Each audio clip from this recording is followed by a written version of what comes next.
10장입니다. 고린전서 10장 신약성경 274쪽 고린전서 10장 10절로부터 13절입니다. 고린전서 10장 10절로부터 13절 신약성경 274쪽입니다. 우리 다 같이 한 목소리로 합독하시겠습니다. 시작. 저희 중에 어떤 이들이 원망하다가 멸망시키는 자에게 멸망하였나니 너희는 저희와 같이 원망하지 말라. 저희에게 당한 이런 일이 거울이 되고 또한 말세를 만난 우리의 경계로 기록하였느니라. 그런즉 손질로 생각하는 자는 넘어질까 조심하라. 사람이 감당할 시험 밖에는 너희에게 당한 것이 없나니 오직 하나님은 미쁘사 너희가 감당치 못할 시험당함을 허락지 아니하시고 시험당할 즈음에 또한 피할 길을 내사 너희로 능히 감당하게 하시느니라. 아멘. 하나님은 살아계신 분이십니다. 성경은 창세기부터 요한계시록까지 하나님이 살아계시다는 것을 끊임없이 증거하고 있습니다. 사람들은 하나님이 눈에 보이지 않고 또 하나님이 사람이 손으로 만져지지 않으니까 하나님이 어디 있느냐, 하나님이 어디 계시냐 하면서 하나님에 대해서 마치 있으면 나와보라는 식으로 또 하나님을 증거해 보라는 식으로 이렇게 하나님을 의지하는 신자들에게 여러 가지로 핍박을 가합니다. 그러나 성경은 끊임없이 많은 사람들이 하나님을 체험하고 또 체험한 증거들을 기록함으로써 하나님께서 인류가 살아오는 동안 늘 함께하고 계셨음을 우리에게 나타내주고 계십니다. 하나님은 한 번도 우리 인류 속에서 역사하지 않으신 적이 없어요. 항상 관심 가지고 또 돌아보시고 은혜 베푸시고 역사해 주십니다. 그것을 성경이 낱낱이 우리에게 기록하고 있습니다. 우리가 세상에 태어나서 세상을 살아가는 거 우연히 살아가는 거 아닙니다. 잘못 태어난 것도 아닙니다.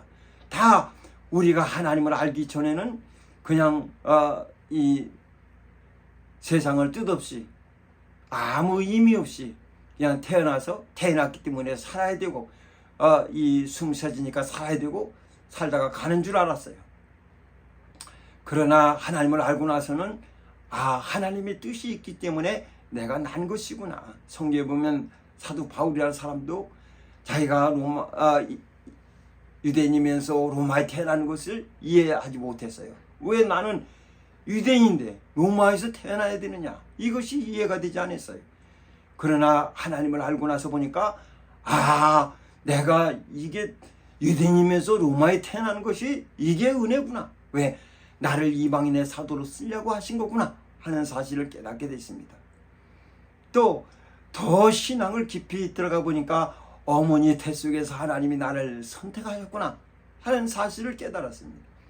그리고 신앙을 또 깊이 들어가서 보니까 창세전에 나를 선택하셨구나 하는 것을 알게 됐습니다. 맞습니다. 하나님은 창세전부터 우리를 계획하시고 또 세상을 살게 하셨다는 것을 우리 신자들은 잊어서는 안 됩니다. 내가 왜 이 고난 당해야 되는데, 왜 이렇게 살아야 되냐, 왜 이렇게 힘든 삶을 살아야 되느냐. 우리는 불평하거나 원망할 필요가 없어요. 왜? 다 하나님의 뜻 안에 있기 때문에 그렇습니다.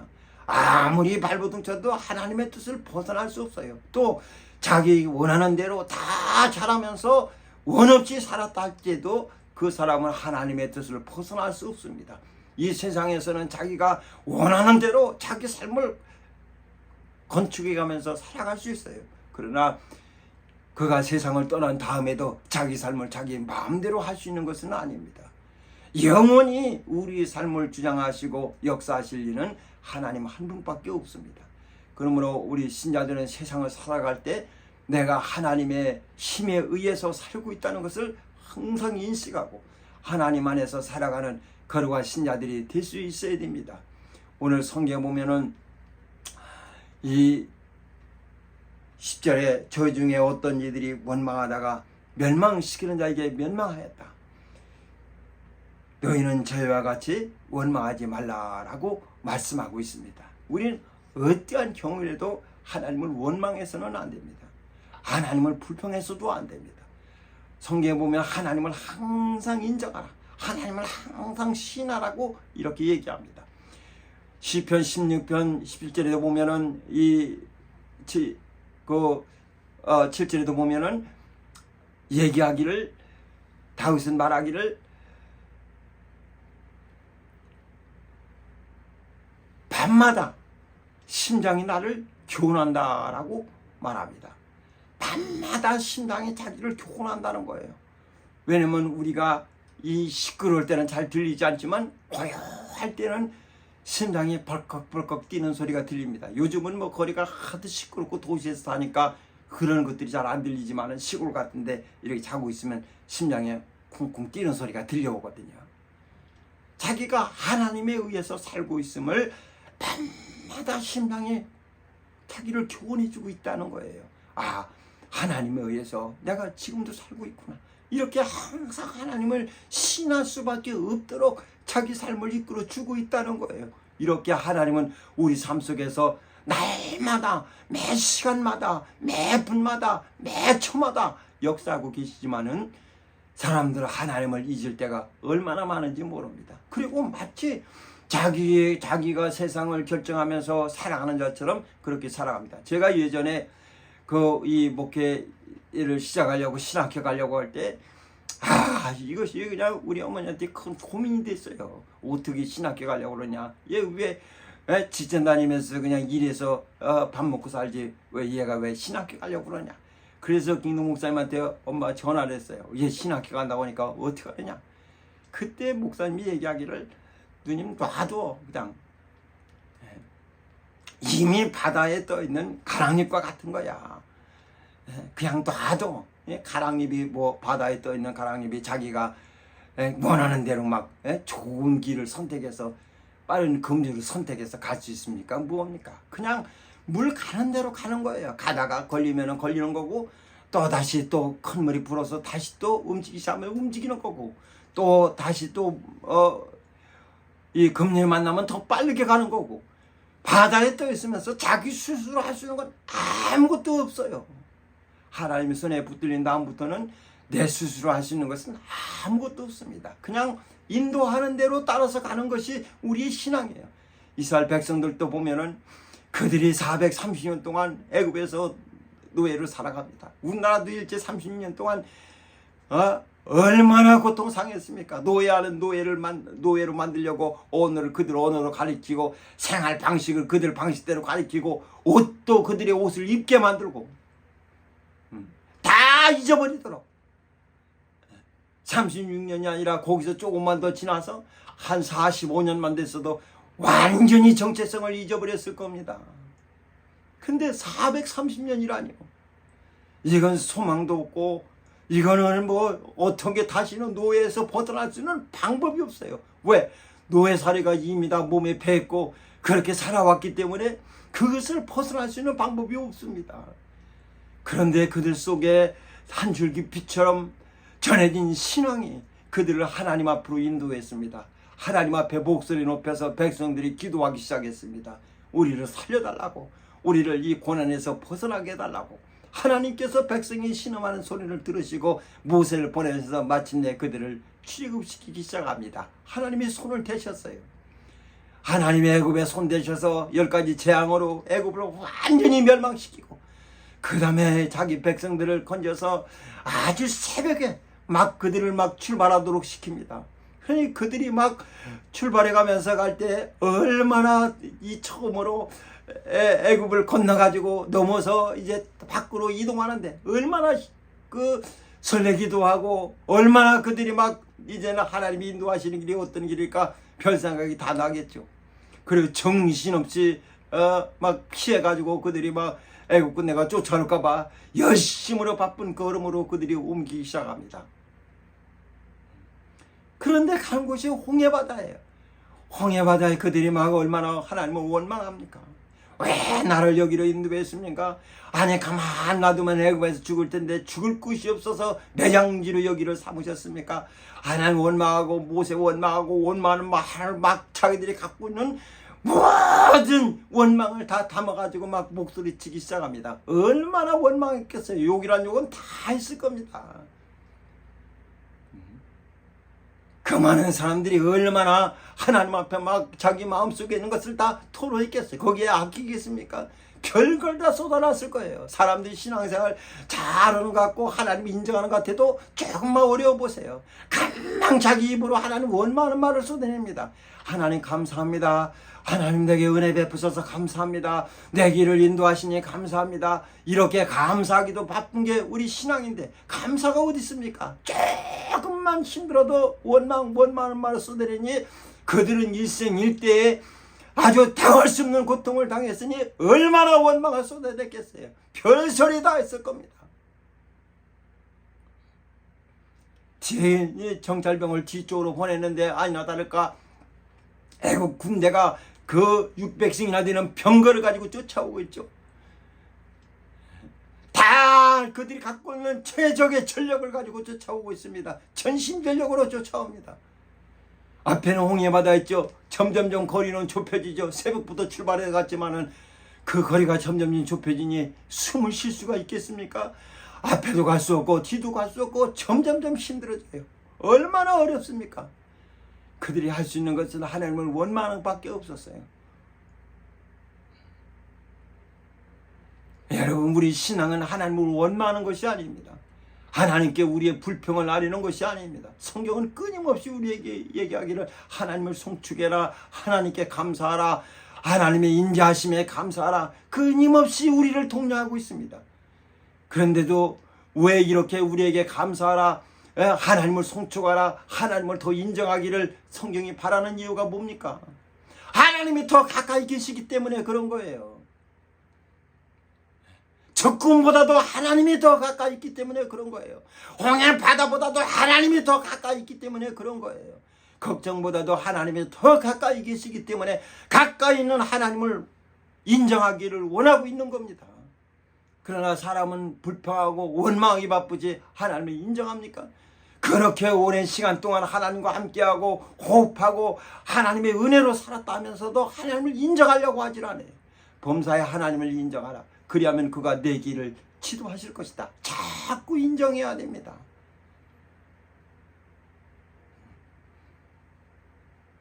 하나님의 손에 이끌린 다음부터는 원치 않는 삶을 살아가는 거예요. 저도 부천에 개척을 했었습니다. 개척을 해서 그대로 있었으면 얼마나 좋겠어요. 그런데 또 이민을 가게 됐습니다. 브라질로 또 선교를 갑니다. 거기서 또 그냥 있었으면 얼마나 좋겠어요. 또 그렇지 않아요. 또 서울로 왔어요. 하나님이 이끄시는 대로 가는 게 우리의 신앙이에요. 그리고 하나님을 인정하는 것이 우리의 신앙입니다. 이스라엘 백성들이 얼마나 힘들었겠어요. 얼마나 그들이 다급했겠어요. 오랫동안 하나님을 그들이 신앙에 온 것도 아니고 갑자기 자기들이 아렸을 때 하나님께서 모세를 통해서 막 급박하게 그들을 출애굽시켜서 인도해낼 때 얼마나 마음이 힘들었겠어요. 얼마나 마음이 열었겠어요. 그들이 할 수 있는 건 원망을 쏟아내는 것밖에 없어요. 뭘 할 수 있겠습니까?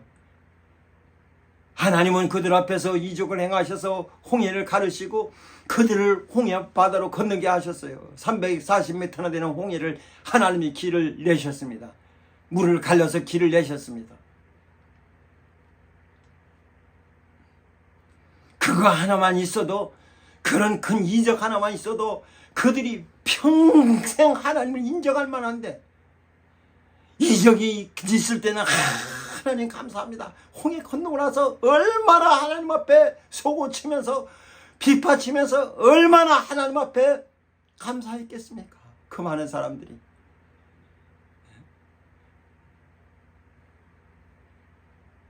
아주 그 감사가 하늘을 찔렀을 겁니다.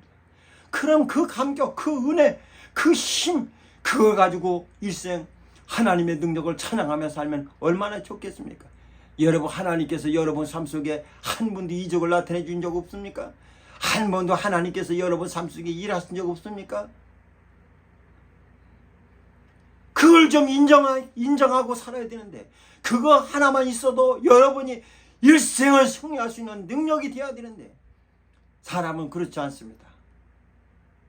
신앙생활 오래 하나 신앙생활 적게 하나 마찬가지인 거예요. 항상 하나님 앞에서 배우고 자기 심장이 자기를 날마다 교훈해 줘도 깨닫지 못하는 자들이 얼마나 많은지 몰라요. 그러니까 원망은 빠르고 감사는 늦을 수밖에 없어요. 감사가 빠르고 원망이 늦어야 되는데 감사가 늦어요.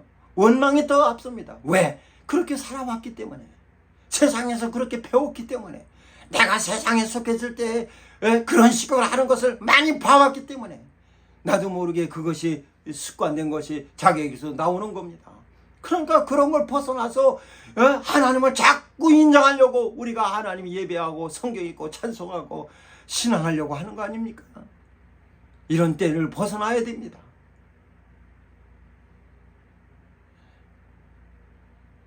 이스라엘 백성들이 하나님을 원망하고 그들이 그런 큰 그 홍해 바다에서는 그들이 죽게 됐으니까 원망할 수 있다 칩시다. 하나님이 인도하신 길이 사람이 생각할 때는 갈 수 없는 길이니까 원망할 수밖에 없다고 합시다. 하나님은 그들이 먹을 것이 없을 때 만나를 줘서 그들을 먹게 하셨어요. 첫날 만나를 거두러 다닐 때 얼마나 기뻤겠어요. 광야에서 만나라니, 광야에서 먹을 거라니. 아주 이 만나를 거두면서 그들은 얼마나 기뻤겠어요. 그래서 조금이라도 더 거두려고, 조금이라도 더 거둬서 양식이 없을까봐 벽장에 자기들 그 소지품 속에 뒀다가 그 다음에 그걸 다음날 먹으려고 뒀습니다. 하나님 말씀은 그날 가진 거 그날 소화하라고 했는데 그들은 그렇지 않았어요. 왜? 없어질까봐. 다음날 먹으려고 보니까 이미 다 썩어버렸어요. 먹지 못하게 생겼습니다. 하나님이 말씀하시는 대로 순종했으면 꼬박꼬박 그들이 먹을 것이 있었는데 그들은 그렇지 않았어요. 혹시라도 없어질까 봐, 하나님이 실수하실까 봐, 하나님에 대해서 그를 인정하고 믿는 것보다는 그에 대해서 의심하기 시작합니다. 하나님 말씀을 하나 둘 안 지키기 시작합니다. 그 만나 하나만 갖고 그 은혜를 누렸으면, 광야에서 만나만 있어서 그들이 살게 됐으면 그것이 얼마나 중요한 일입니까? 광야에서 양식이라뇨. 씨를 뿌릴 수 있습니까? 아니면 자기들이 갖고 있는 짐승을 잡아먹는다고 해서 그 광야 생활을 견딜 수 있겠습니까? 음식이 있으면 족한 줄 알고 하나님께 감사하고 정말 하나님을 더 의지했더라면 좋았을 텐데 그들은 그러지 못해요. 원망하기 시작합니다. 고기가 없구나. 고기가 없구나. 애굽에 있었을 때는 우리가 왕년에 아주 고기를 풍족하게 먹었는데, 외와 부추와 아주 이 양파 같은 거, 정력을 좋게 하는 이런 양식들이 없구나. 하나님을 막 원망이 되기 시작합니다. 이적이 내리고 있는데도, 매일 역사하는데도 하나님을 기억하지 않고 그들은 원망이 더 빨랐습니다. 오랫동안 자기들 속에 정체되어 있던 것이 하나님 앞에도 아낌없이 드러내기 시작합니다. 막 원망해야 되는 거예요. 고기가 없구나. 그럼 내가 고기를 주마. 고기를 주더라도 내가 한 달 동안 고기를 줘. 니들이 아주 고기 먹다가 물려서 아주 질 때까지 내 고기를 주겠다.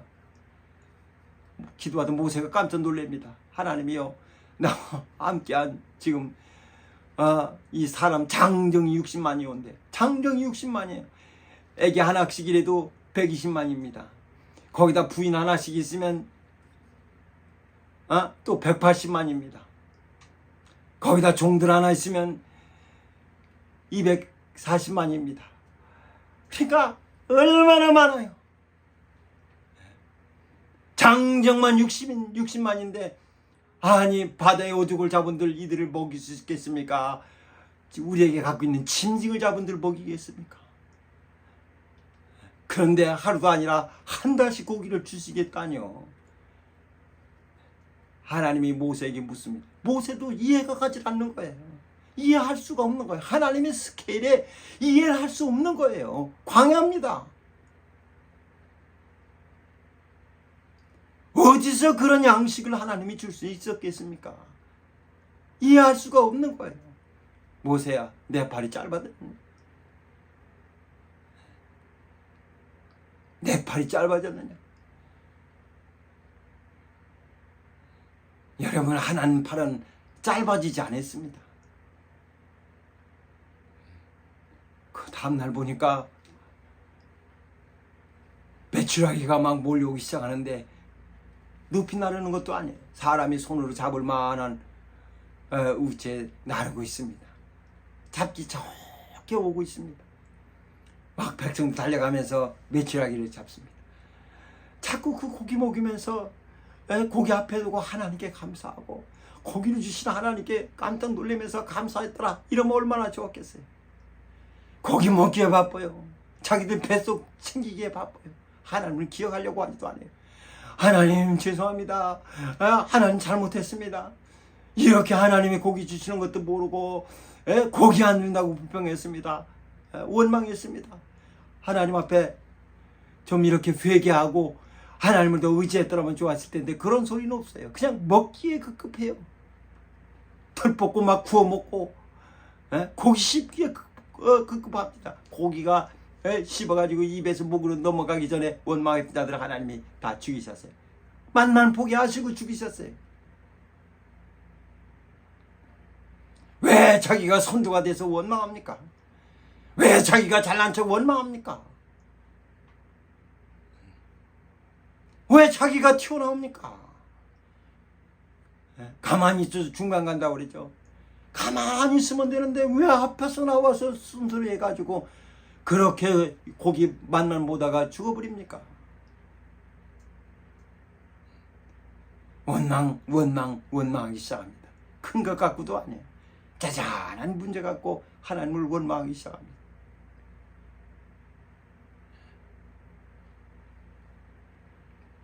사랑 여러분, 우리는 어떠한 일이 있어도 하나님을 원망해서는 안 됩니다.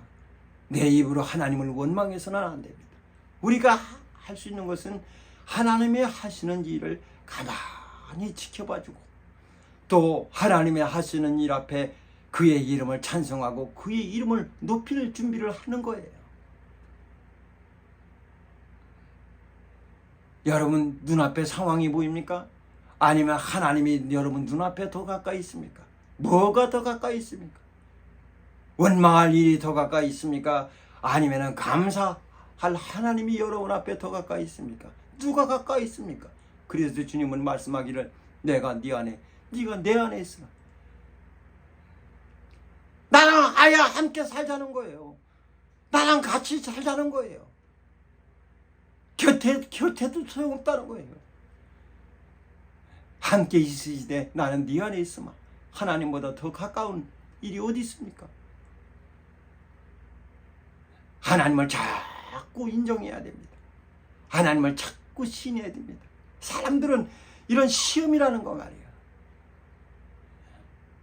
사람들 이 교회에서 2월 달에 보면은 백시간 기도위에서 그 전에 미리 준비합니다.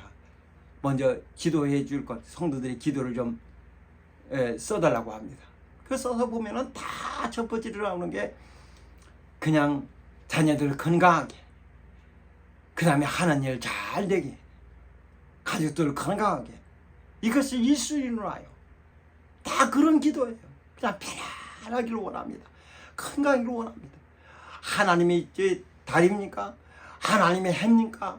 사람들이 해에 가서 기원하듯이 달에 가서 기원하듯이 똑같아요. 무사태평만 하면 잘 되는 것처럼 생각합니다. 여러분 보리 같은 것도 보세요. 그것도 겨울 같은 데는요 눈이 쌓이면 막 보리 밟기를 합니다. 아주 막 침니가 갖고 밟아놓습니다. 아니 가만 놔둬도 살기 힘든 새싹인데 말이요. 그걸 갖다가 사람들이 가서 막 밟아놓습니다. 다 침니게로 와요. 고난이 있기 때문에 성장하는 거예요. 그걸 잘 밟아놓지 않으면은 아주 이 결실을 잘 하지 못해요. 그래서 막 뿌리가 땅에 꽉 박히도록 꽉 밟아 놓습니다. 이 겉에 나온 새싹은 중요한 게 아니에요. 그건 또 나올 수 있어요. 뿌리만 있으면. 근데 뿌리가 그냥 얼었다 녹았다 하니까 땅이 떠버리니까 뿌리가 공간이 생겨요. 그러니까 뿌리를 더 깊이 내리지 못하니까 있는 힘을 다해서 밟아가지고 그냥 뿌리가 땅에 꽉 박히도록 땅이 아주 밀착되도록 만들어 놓습니다. 그래야 또 뿌리가 또 땅속으로 파고 들어갈 거 아니겠습니까? 뿌리를 내려야 그 다음에 또 싹이 나고 열매 맺을 때까지 아주 튼튼히 자랄 수 있죠. 그러니까 꽉 밟아주는 거예요. 다 편안하길 바래요. 편안하길 바래요. 아무 일 없길 바래요. 산에 있는 나무에 가서 기도할 때도 아무 일 없기를 바랍니다. 점령이 찾아가서도 우리 가족이 더 평안하기를 바랍니다. 큰 바위에 가서도 평안하기를 바랍니다. 하나님을 좀 먼저 알아야 되는데 하나님을 인정하려고 하는 것이 아니라 사람들은 마음이 그래요. 왜? 예전에 갖고 있던 그런 미신, 옛날에 배워왔던 것이 그것이 자기에게 싹 터가지고 하나님 앞에서도 여전히 그렇게 이해하려고 합니다. 그래서 사람을 생각할 땐 그냥 어려움 당하고 힘든 일 만나고 육체 병들고 점점 어려워지면 사람들은 시험 당했다 이렇게 생각해요. 그리고 일이 잘 되고 사업이 더 번성하고 막 승승장구하면은 하나님의 은혜로 잘 됐다고 얘기합니다. 그러니까 그런 것들은 시험이라고 생각하지 않고 어려운 일 당하는 것은 시험이라고 생각해요. 전에 같이 일하던 전사님이 집사님 한 분을 신방했는데 암 환자예요.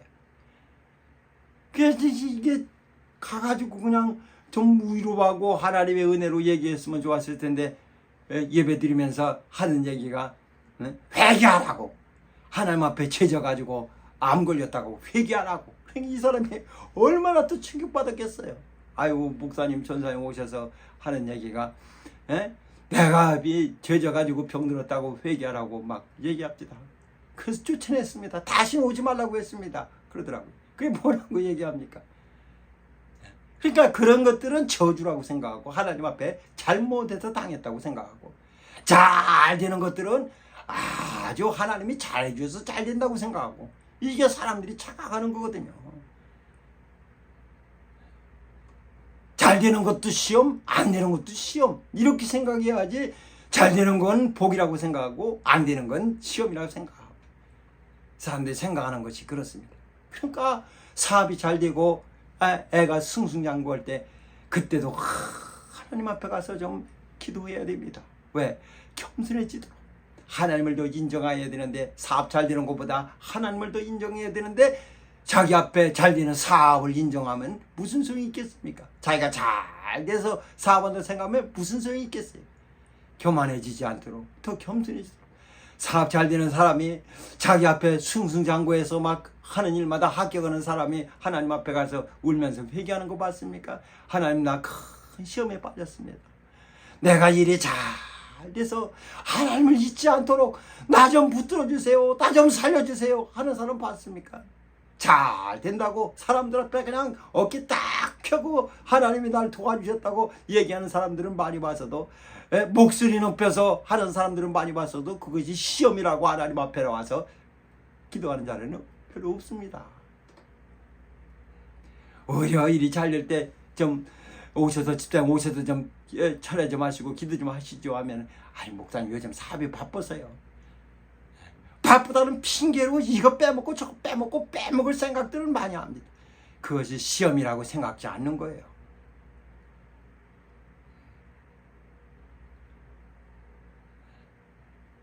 사람이 자전거를 배우더라도요, 그거 타는 법을 배우더라도 넘어지지 않으면 배울 수가 없어요. 그걸 이겨내지 못하면 나이 먹어도 자전거를 탈 수가 없습니다. 왜? 편안하게 가려고 하니까, 편안하게 살려고 하니까, 위험에 도전하려고 하질 않아요. 그러니까 평생 못 오는 거예요. 욥기라는 것은요, 의인이, 예? 죄 없는 의인이 왜 고난을 당해야 되는지, 죄 없는 의인이 왜 고난을 당해야 되는지, 그걸 갖다가 적나라하게, 예? 서술한 서사십니다. 왜 의인이, 동방에 있는 의인이 왜 고난을 당해야 되죠? 하나님 잘 섬겼는데 왜 고난을 당해야 되죠? 왜 그렇게 하나님을 잘 섬기고, 자식들의 생일날마다 하나님께 감사하고 하나님 앞에 모든 충성을 다했는데 왜 고난을 당해야 됩니까? 그걸 묻는 거예요. 내가 왜 고난당해야 됩니까? 이렇게 잘했는데 왜 고난당해야 됩니까? 왜 이와 같은 일을 했는데 왜 고난당해야 됩니까? 하나님, 내가 내 앞에 도와달라고 하는 자 안 도와준 적 있습니까? 내가 왜 고난당해야 됩니까? 내가 자식들 생일날마다 하나님 앞에 감사하지 않았습니까? 자식들이 왜 다 죽어야 됩니까? 왜 내가 하나님 앞에 잘했는데 내가 왜 고난당해야 됩니까? 그 이야기를 늘어놓는 거예요.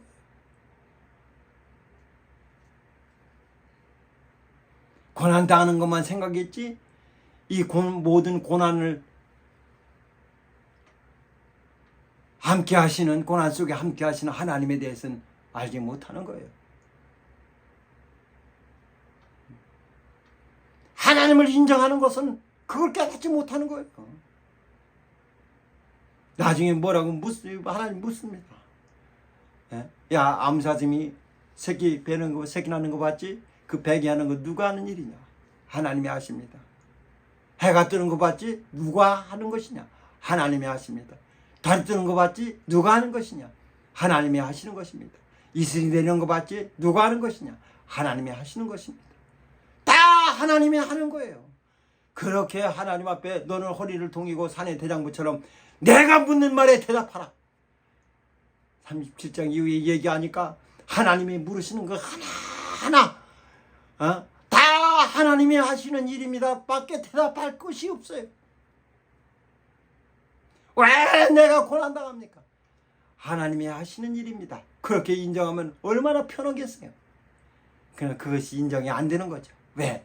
하나님을 가까이 두지 못하기 때문에 그런 거예요.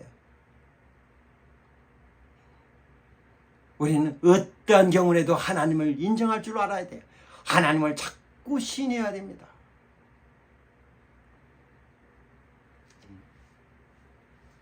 하나님을 자꾸 신뢰해야 됩니다. 여기 13절에 보면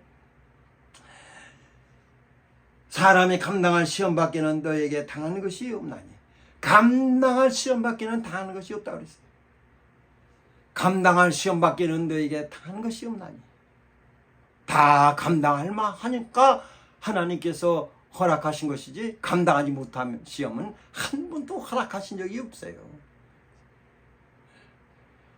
다른 말로 얘기하면 버거운 것이 없다는 겁니다. 그런데 왜 버거워하고 왜 힘들어하고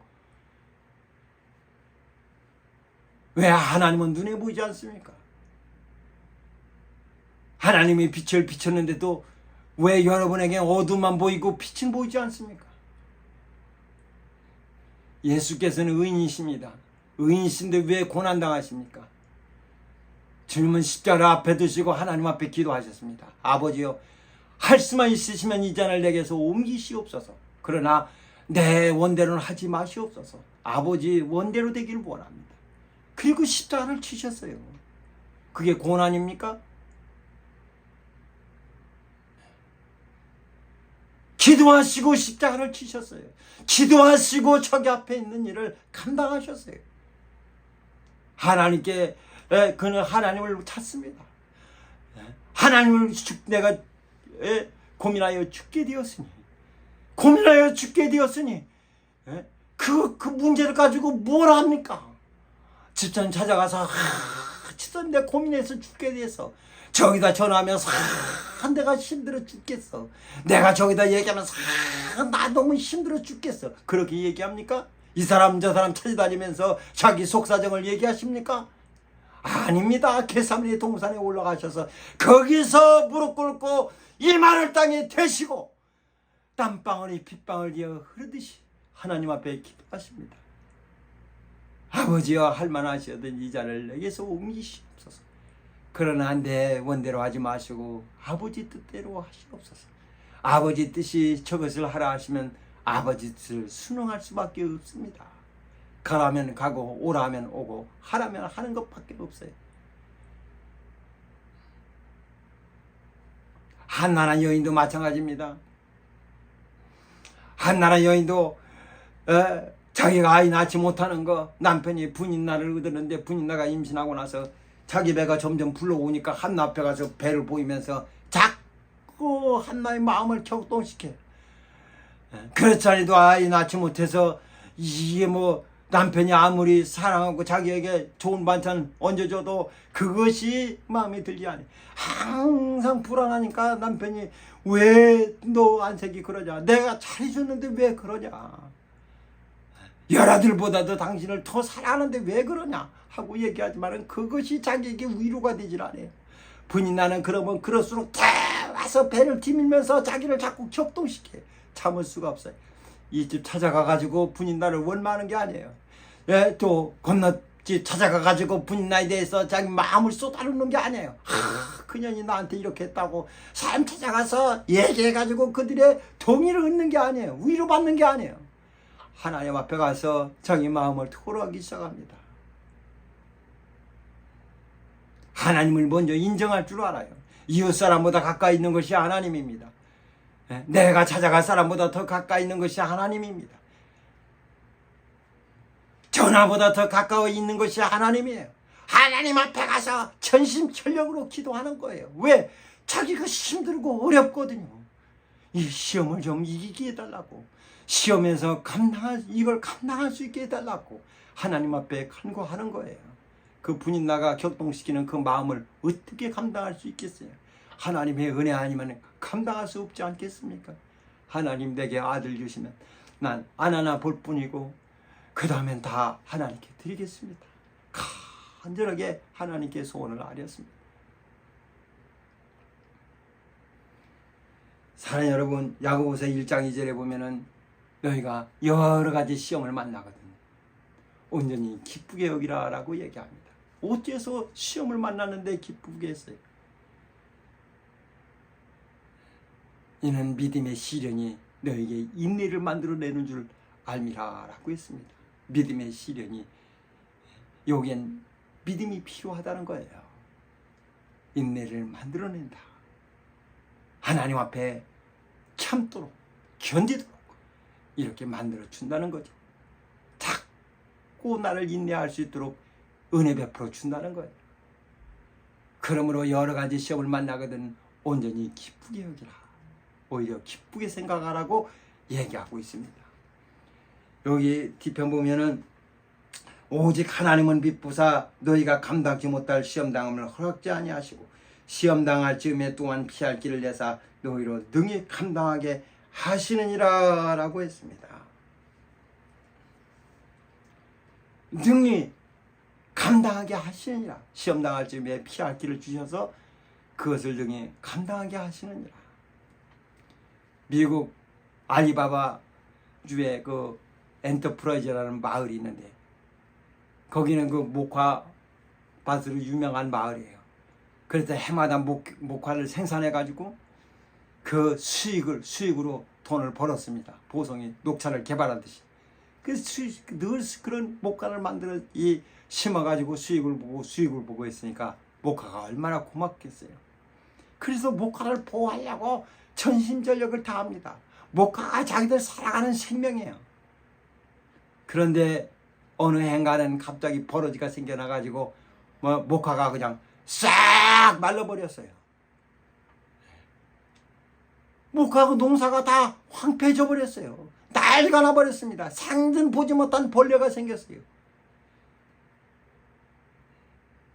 그래서 그걸 연구하려고 카브 박사가 와가지고 계속 이 버러지에 대해서 연구하고 또 연구합니다. 이 버러지는 이 우유로 나온 열매를 따먹는 거기 때문에 여기는 이제 땅 밑으로 들어가는 그런 식물을 심어야지 우유로 열매 맺는 그런 식물은 이 버러지한테 당할 수밖에 없다. 그 벌레한테 당한다는 거죠. 그 땅 밑으로 가는 식물을 심어라라고 얘기합니다. 그래서 그들이 오랜 전통으로 목화를 생산해 가면서 그들이 살아왔지만은 이제는 그것을 끊고서 다시 또 거기다 땅콩을 심기 시작했습니다. 그런데 땅콩이 얼마나 잘 되는지, 목화했을 때보다도 수입이 더 많아요. 그래서 그 곤충 모양, 곤충을 크게 해가지고 곤충 모양의 기념비를 세웠습니다. 곤충 기념비. 왜?